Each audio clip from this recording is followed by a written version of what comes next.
Oh boy, do I have one for you today. All right, here's the question of the day, darlings. Is the vegan diet really a healthy alternative? That is a question I get all the time from clients who come to me, who want to lose weight, want to change their body like rocks. Do I need to be going meatless? Do I need to be going plant-based? Because I heard that so-and-so went plant-based and they lost like 15, 11, 100,000 pounds. And I'm trying to get myself in shape too. I want to get this body right. And I think that going vegan is the way that I want to go. Is this healthy? Is this the right choice? And I'll tell you what, the one thing that I always am big on, you guys, and you know me, I do not like to be in a state of just like all of nothing, right? Personally speaking, I think that plant-based diets are great for some people, but they don't work for everyone. Me, myself, and I like a steak, okay? I like a steak. I tried vegan and then I ate a burger and it was over, okay? Now I do meatless on Fridays because that's my faith. You know, I'm a Catholic and all that stuff. I talk about that. We do fish on Fridays and I do that throughout the year for fasting and prayer stuff, right? So I have my meatless day. Well, I have my fish day. But sometimes I turn it into a meatless day, all right? And there's some great products out there, but a lot of this stuff out there is processed, and we're gonna get into that in a minute. Now, if you're wondering if it's possible to get into the best shape of your life as a vegan, let me show you something right here, honey, okay? This is my client, Kiva Brown. I talked about her on this channel. This woman is 100% natural, not a single steroid in her body, and she is 100% vegan. This is at a recent show where we went in and did the dang thing, standing up against women who have a lot of experience. That was her second show ever. We have been putting that look together for 2 seasons now, about 3 years of working together as a vegan, and she has been able to bring her best body to the stage. It is possible to do the vegan thing and do it right, but that's the thing, you gotta do it right. And you gotta understand that veganism, meatless diets are not some kind of like miracle diet. That no matter what, at the end of the day, you have to eat healthy, you have to make healthy choices. And that's what I want to get into. So I have an article that I came across that talks about the dangers and the pitfalls of the vegan diet and why a recent study came out that warns people that this may not be the healthiest approach depending on how you put it together. We're going to talk about that. And then I want to go into 4 tips that I want to give you today that if you are considering going meatless, if you're considering the vegan lifestyle, you're already in it and you know you've been doing it better, I want to give you 4 tips to do exactly that. So let's get into the article that I have for you today, okay? So this article is coming out of a study that was done from the Medical University of Vienna. And the title of this article is Discrepancy Between Image and Reality of Veganism. This was released on April 13th, which is about 2 weeks from today's date. Let's go ahead and dig into this baby. Vegans are considered health conscious both in the public and in their own perception. Researchers at the Center for Public Health have now examined the dietary patterns and physical activity behavior of vegans and found a discrepancy between appearance and reality in many cases. Although many vegans exercise more than the average person, the widespread consumption of industrially processed foods in this group cannot be classified as beneficial to health. The results of the study were recently published in the scientific journal Nutrients. The research group led by Maria Wackelbinger and Sandra Hayter from MedUni Vienna's Center for Public Health conducted an online survey of 516 people with an average age of 28 who had been vegan for at least 3 months when the study began. As the responses to the survey demonstrated, being vegan is not per se synonymous with being healthy, emphasizes study director Maria Wackelbinger. As undisputed as the benefits of a plant-based diet for health are in science, in the meantime, the degree of processing of the consumed foods has to be taken into account, particularly in this category. So one of the things, let me go ahead and just reel this in and break that down for you, because I think we got to kind of talk about that. And that's a pitfall. And we're going to get into that in a moment when we start looking at what they're calling processed foods. That's the pitfall for a lot of those folks out there, a lot of you who are on that vegan diet. Veganism is hard when you want to get into fitness and bodybuilding, just because the protein amounts that you need to support muscle growth, to maintain muscle tissue and all that stuff, repair, it's pretty low. Once you start removing meat from the equation, you got to fill it in somehow. And when you take out a macronutrient from a diet, it's going to be replaced with something else. And that something else is either going to be carbs or fats in the case of protein. So the problem with a lot of diets that I find when I'm writing diets for bodybuilders or anyone who wants to get into the best shape of their lives, for vegans, is to keep that protein where it needs to be to see the results that we want. It's very difficult. Now, it's not impossible. You just have to know what to do and how to pair foods. We're going to talk about that later on when I give you some tips. But the processed foods is a problem. And for so many vegans, they're eating junk food, a lot of junk food. Let's go ahead and take a look at what the rest of the study says. So cake or fruit. Hold on, I just lost my page. Here we go. Cake or fruit. Against this background, the research team arrived at the distinction between a health-conscious and a convenience dietary pattern in the vegan lifestyle. Vegans with a convenience-based diet quality, which is 53%, so more than half, were characterized by a higher consumption of processed fish and meat alternatives. So all of those processed chickens, mock beef, veggie burgers, all that stuff, chorizo, the sausages, the bacon, the fake and bacon, the tofurkey, all of those processed alternative meats and fish. They also are eating vegan savory snacks, sauces, cakes, and other sweets, convenience foods, fruit juices, and refined types of grains. So that's what the convenience people are eating. So it's kind of like these are the people that are going vegan, but instead of just really embracing the full plant-based life, these are some of the people that instead of embracing that, what they're doing is they're replacing all the meats with fake meat, right? And I don't necessarily have a problem with the processed meats. Like I sometimes use them. I try not to use them for every meal with clients, but sometimes we might have Beyond Beef. That's really yummy. Sometimes we might have like some kind of a mock chicken brand that's out there, right? Very yummy. But I try not to put it with everything. And that's what a lot of folks is doing. They are relying on that one source to replace the meats because they don't know how to get things together in the vegan diet. Again, I'm going to give you those tips on what you need to consider to really get that protein up and fill up your foods. And then, of course, there are the convenience foods that people are eating because you're hungry. Protein is gone. So you're going crazy. You're trying to fill up on carbohydrates. So you remove the protein, it's either carbs or fats that have to go up. And for so many folks, it's the carbs, refined carbs that's going up, fats, unhealthy fats in these processed foods that you're eating. So just because it's vegan, it doesn't mean it's better. Let's get back into this. Is probably one of the most important articles that I'm going to read to you guys when it comes to this. All right.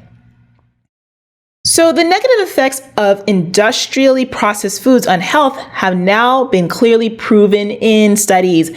Maria Valkovinger emphasizes, for people who primarily consume convenience foods, a 29% higher risk of overall mortality, up to 51% higher risk of overweight or obesity. You ever see vegans who are obese or overweight? No matter how vegan they eat, they cannot lose weight. This could be a culprit.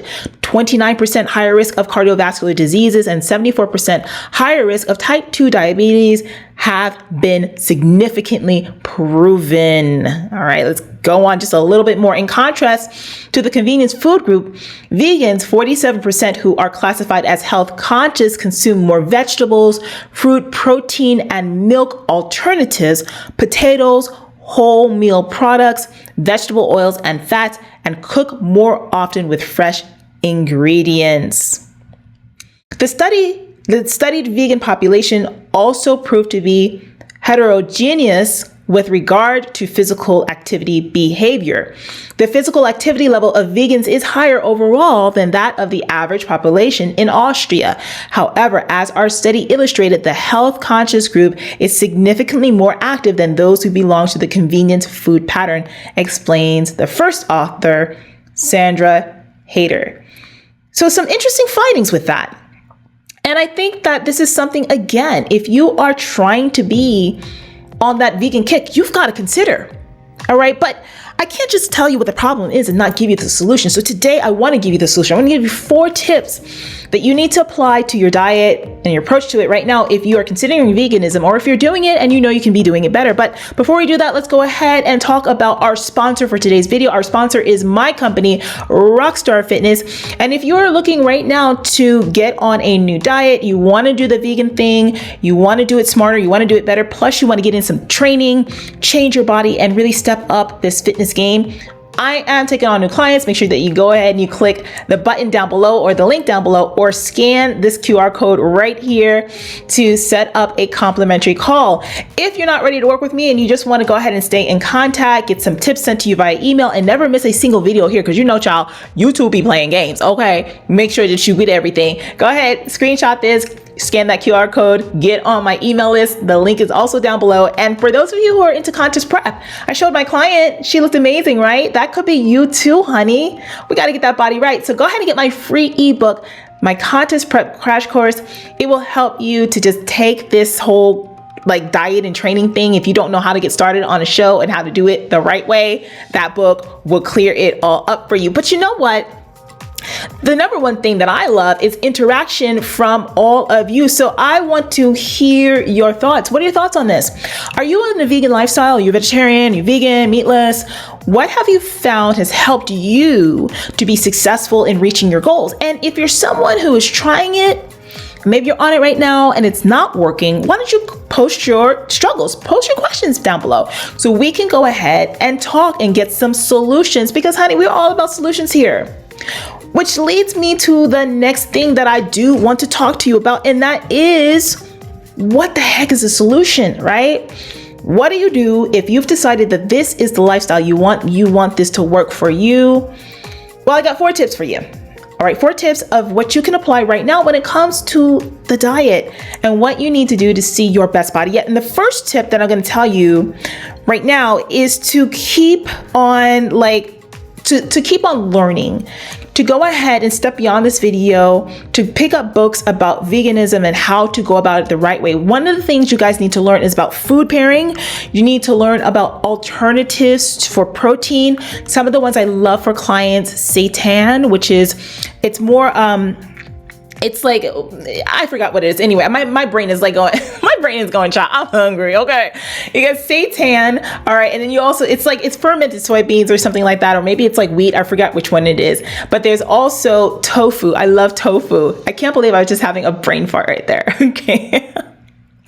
Seitan is actually wheat gluten. That's what it is. And if you have trouble with gluten, do not eat seitan, because you will be, your stomach is just gonna be all toe up, honey. Okay. So seitan is wheat gluten, and it's, yeah, it is a little bit processed, but it's not as bad as some of the things like veggie burgers and like vegan pizza and vegan, all this other like chorizo that I've seen. Terrible, right? So seitan is one. Tofu is fantastic. Food pairing. So what I mean when I say that, when you combine something like beans and rice, that becomes a complete protein, much like meat. Now, the whole thing about that that's tricky is the fact that these have a lot of carbohydrates in it as well. So you're not going to be able to pack it on your diet in the way that you would be able to if you ate meat. But food pairing is so important.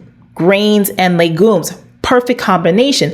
The other thing that you can also pay attention to when it comes to, especially if you're working out, is a good protein powder, something that's a pea-based type of protein powder. They have different ones that are out there. Look into it. You want to make sure that you're at least getting that in post-workout, which will help you with recovery, maintaining muscle, building muscle, and all that stuff. And then I also really like to tell my clients to make sure that they're also getting in some extra amino acids, any kind of a amino acid type of powder, branch chain amino BCAAs, perfect for those of you who need to up your intake, particularly for our vegans out there. Protein is that thing that you got to really learn how to incorporate back into the diet once the meat is gone. And once you master that, you're going to be in a good place. The next thing that I want you to do is this: Number 2, I want you to get into cooking your foods, prepping your foods. It boggles my mind how many people I have who come to me to ask me, hey, Roxy, I would really love if you can create a diet for me. I'm like, what? Cool. Listen, one thing I love to do is create diets for people. Okay, that's my forte. I love it. Okay.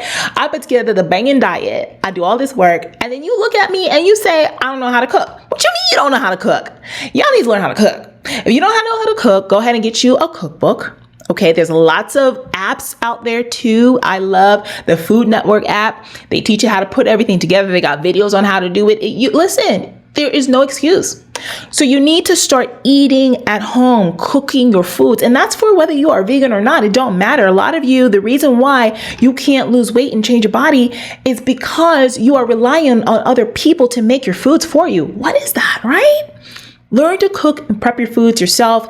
Get on a meal plan, pack your foods, no excuses. And the next thing that I want you to do is to make sure that you include healthy fats. Because remember, we said that the thing that happens when you go onto a vegan diet is what? You're going to lose protein. You're going to lose protein, so it needs to be filled in with something else.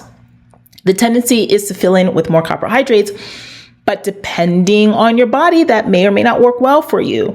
You might want to keep the carbohydrates a little bit more in the moderate to lower end. And in that case, you are going to have to use more fat, but not just any fat, healthy fat, nuts, all kinds of great oils like avocado oil. You got avocados themselves, all kinds of like nuts and stuff like that. These are all great alternatives when it comes to replacing the missing macros in your diets and keeping it healthy. You guys, it's all about choices, making the right choices and understanding what works in the body and not being afraid to apply those things. And then the final thing that I want you to do, the fourth and final thing, is I do want you to watch the carbohydrates, because again, for vegan diets, if you want to get this body, honey, listen, let me show you this again. You got to see this. If you want to get this body, you want this body. This body is fine-tuned with weight training, with cardio, drinking lots of water. Okay, water, like a New Yorker, water. Okay, and also just making sure that we feed her. But in order to get her lean for the show, I did have to cut carbs quite a bit. All right, and I had to make sure that what we were replacing in the diet would help her to stay full with her muscles and bring her best body yet and stay energized as well, right? But you have to watch the carbohydrates, because that will really get high if you're not careful. Now, I don't want you to think that eating carbohydrates is a bad thing, because it's not. Carbs are good for you. They are. But if I have scared you out of your pants, and you want to know how you can go ahead and incorporate carbs, or you're just scared about like just this whole carbs thing, then guess what? I got a video that I want you to watch right over here.